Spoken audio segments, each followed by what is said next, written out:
BCS fail ad hoc doctor কিভাবে cadre হয়, এই প্রশ্ন নিয়ে স্বাস্থ্য অধিদপ্তরের সামনে প্রতিবাদ করেন স্বাস্থ্য বিভাগের ক্যাডার কর্মকর্তারা। স্বাস্থ্য বিভাগের অস্থায়ী নিয়োগপ্রাপ্ত অ্যাডহক কর্মকর্তাদেরকে ক্যাডারভুক্ত করার প্রতিবাদে বুধবার রাজধানীর মহাখালীতে স্বাস্থ্য অধিদপ্তরের সামনে অবস্থান ধর্মঘট ও প্রতিবাদ সভা পালন করে বিসিএস স্বাস্থ্য ক্যাডার অ্যাসোসিয়েশন।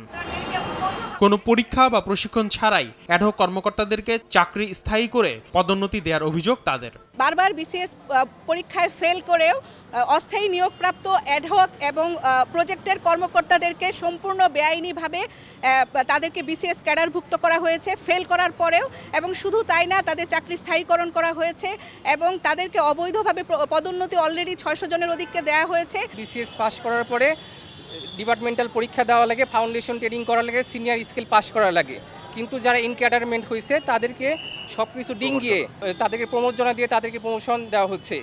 নগদে 500 টাকা বা তার বেশি পেমেন্টে পেতে পারেন ঢাকায় জমিসহ 20 কোটি টাকার পুরস্কার।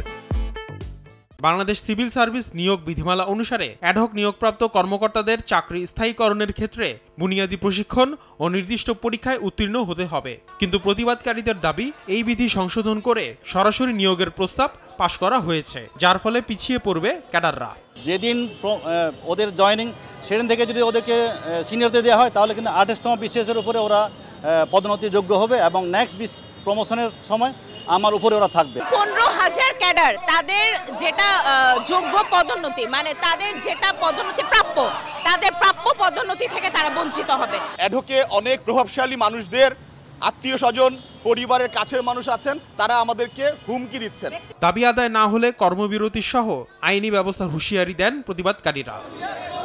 আসিফ মোহাম্মদ সিয়াম, সময় সংবাদ, ঢাকা।